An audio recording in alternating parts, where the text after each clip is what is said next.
is John Barnes. It's good to have you here tonight. No, we're talking UFOs and space aliens tonight. My guest is someone who knows more than most about such things. Richard Hall runs the website richplanet.com, and he says the truth is out there. Richard, good evening. Good evening, John. How are you doing tonight? I'm very well indeed, thank you. Excellent. A few things to talk about tonight then Richard, but let's kick off with UFOs then. What was it that got you interested in the subject in the first place? Well, that was back in the early 1990s when I heard somebody called Bob Lazar on a radio program, and he claimed to have worked for the U.S. military, in particular the U.S. Navy, and he claimed that he worked on a flying disc which the American government had acquired from aliens, and his job as a physicist in that program was to basically try and figure out how its propulsion system worked. And I read quite a lot about how he described the technology, etc., and that's what got me hooked initially. And then more latterly, the Disclosure Project, which is an American pressure group effectively, had a conference in 2001, just before 9/11, and they brought forward many, many witnesses, highly credible military and intelligence people whose statements were just, frankly, out of this world. And that's what's convinced me, the whistleblowers' testimony, that the U.S. government have a technology that they have acquired from aliens. Now, you're absolutely convinced, aren't you, Richard, that aliens exist and that they live among us, especially in the desert in Southwest America? Yeah. I mean, there's believed to be, several underground bases, some of which are either in the past or are now shared with ETs. One of those is at a place called Dulce. There are believed to be two huge ones underneath the Pacific Oceans. Now, these are not admitted to by governments, but if you read books by people like Timothy Good, who is an extremely thorough and credible researcher, you come away with it, and there's no doubt in your mind that this is going on, and it's covered up. I have talked to Timothy Good in the past, and he is somebody who comes across as being very credible. He is. I interviewed him about 4 weeks ago, and one of the things that he told me was that his research, where he has got reliable witnesses, he believed that President Kennedy in 1961 insisted that he viewed the alien bodies which were recovered in one of the UFO, now I won't say crash because they were possibly shot down, but UFO recovery. And he was This is the famous Roswell incident, is it? There was another UFO recovered in 1948 at a place called Aztec, where the craft was fully intact, and there were more bodies in that one than there were in the Roswell crash. So who knows where these bodies were from? But Kennedy wanted to see them, and he was taken on a top secret mission on Air Force One to Tyndall Air Force Base, where he viewed the bodies. And Tim Good believes that Kennedy was getting ready to disclose this information to the public before his assassination. Now, Richard, we've talked about this before, and I know you believe this absolutely, but when you come out with some of this stuff, and you talk to some people about it, do they think you're a bit nutty? I don't know. Yeah, be honest with me, Richard. People say that directly, because I tend not to focus too much on the outlandish claims. I try to stick with what reliable people have said. For example, last summer, Dr. Edgar Mitchell, sixth man on the moon, said that the Roswell event was real and that it had been covered up for 60 years by the U.S. government. Now, just consider somebody like Ed Mitchell for a second. He has a huge reputation as an astronaut. He's been on the moon. What would, if it wasn't true, what would possibly be his motives to actually start saying this kind of information? And he was actually speaking at a conference just this weekend and gave a press conference today at the National Press Club in Washington, D.C., where he's saying it's all real, amongst other people like Dr. Roger Lear, who's investigated the alien implants. Now, I can guarantee that press conference won't be shown on British television, although it should be, in my view. Richard, stay with us. We've got the news coming up at 11 o'clock, and we'll talk more after 11 tonight, talking to Richard Hall, who runs the website richplanet.com.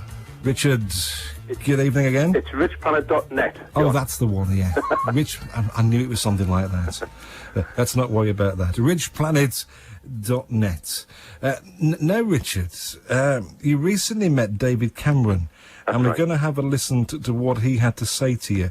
Tell us about what we're going to hear then from David Cameron. Right, well, can I give you a brief background of the political sort of side to UFOs, or the lack of it? Okay. Basically, you mentioned the Roswell event of 1947. Many people now believe that was a real event.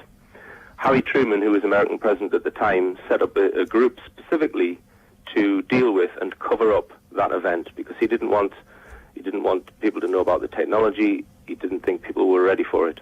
Now, in that group there were 12 people, and none of them were politicians. They were all physicists and people of that nature. And this was done specifically as a top-secret group to bypass the American government. So there was no politicians or anyone in Congress were informed of this. And this continues to this day. Richard, what proof do you have of this? Well, if you read Timothy Good's latest book, he basically lists all of the members of MJ12. A set of documents were released in the 80s, believed to be correspondence of the members within that group. So, there's two bits of evidence.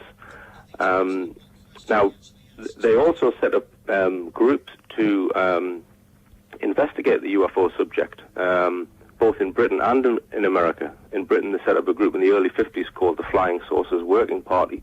But throughout the entire time, that group, it actually had a hidden agenda. It was actually set up to debunk or play down the UFO issue. It wasn't really investigating it seriously. They were being lent on by American intelligence. Okay, Richard, just explain to us then the question that you asked David Cameron, okay. And we'll hear his answer. I believe that we all have the right. That we all have the right to know about this, and that there is secret technology that needs to be revealed to the world. So I basically put the comments that Dr. Edgar Mitchell had made not long before then about there being extraterrestrial intelligence, about the fact that the Roswell event was real, etc., etc. And I asked him, I said, well, when you become Prime Minister, will you reveal this to the British people? Let's have a listen to what he had to say then. Thank you. Thank you very much. Well, I told you I didn't plant the questions.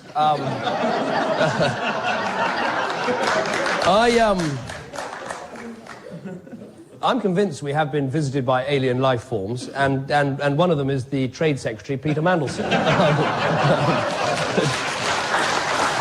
But quite seriously, sir, no, because I'm going to give you a serious answer. I'm going to give you a serious answer. I don't want anyone to take the subject. No, I'm going to give you a serious answer now, honestly. You can have the mic, after I've finished, you can have the microphone back. No, look, I think I have no idea whether there is intelligent life out there, and no idea whether any sightings that have taken place or incidents that have taken place have any basis in truth. All I know is I do believe in freedom of information and openness, and if this question has been asked from time to time of governments in this country and indeed in the US, and I think we should be as open and as clear as possible. What's tended to happen when people look at the Roswell incident or people look at pictures and other things that have happened is a rational explanation tends to be produced to try and show that it's not what those who believe in UFOs suggest. But I think we should be as open as possible. So I'd be quite happy to give you a guarantee that if I was Prime Minister, I would always be entirely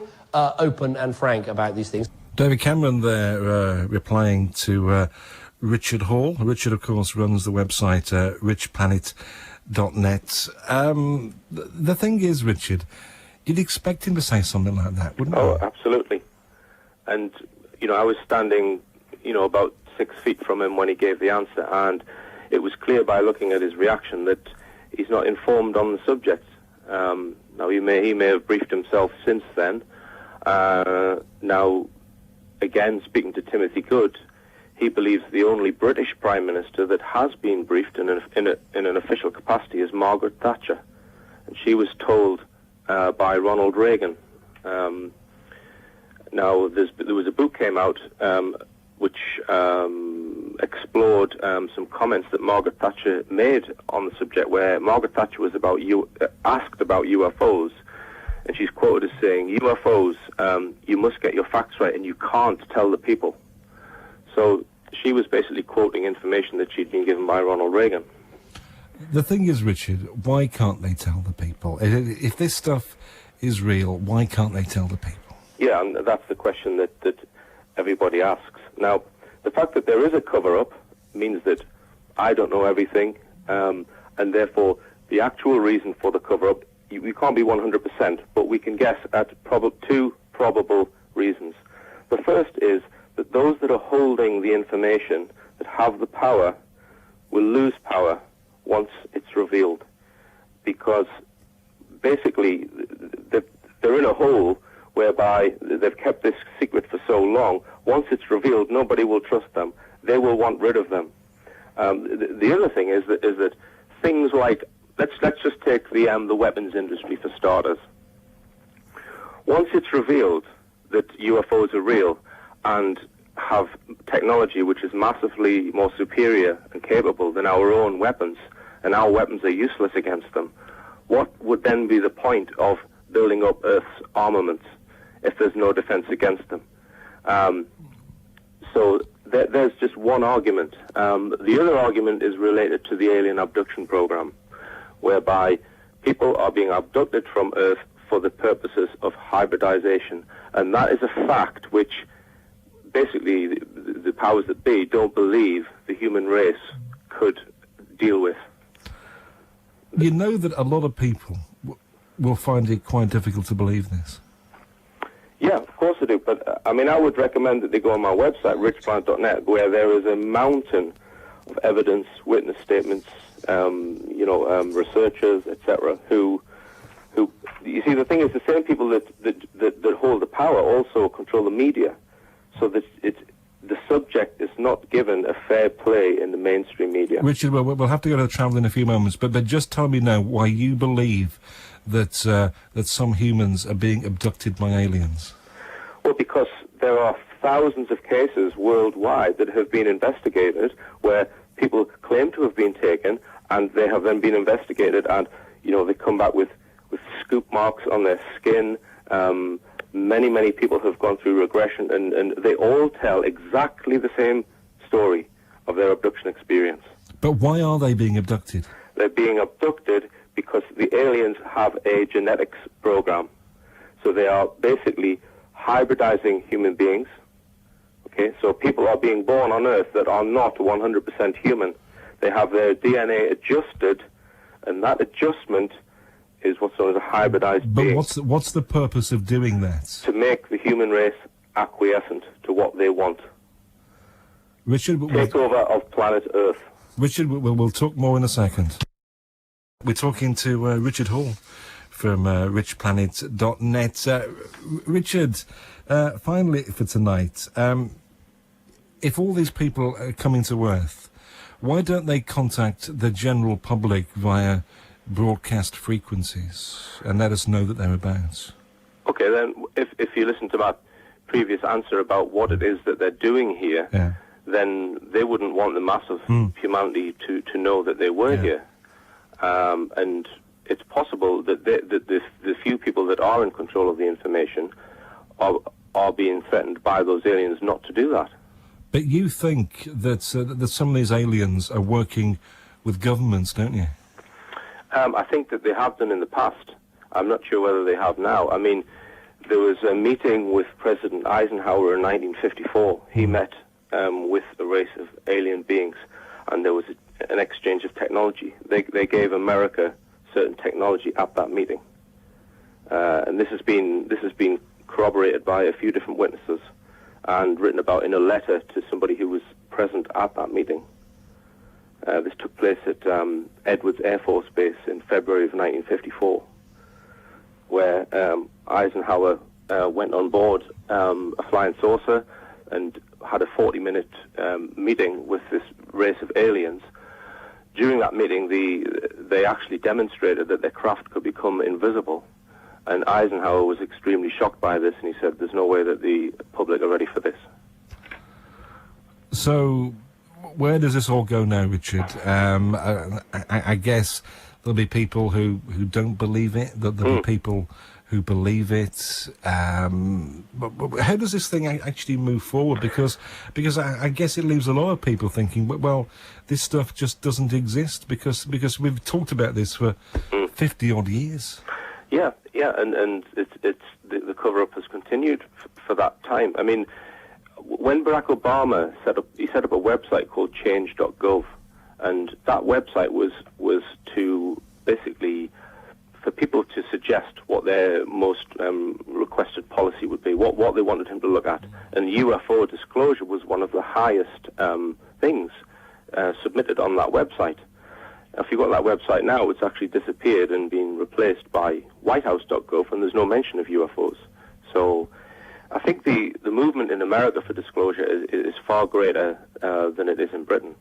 I mean, our Parliament has only discussed UFOs once. That was in 1979 in the House of Lords, and 14 Lords spoke on that day, and 9 of them were strongly in favour of getting this information out. But it was swept under the carpet, and it was never discussed again. If we accept then, for the sake of argument, that aliens do exist, that governments do know about this, and we came to a point where a government decided to disclose it, what do you think would be the reaction of the general public?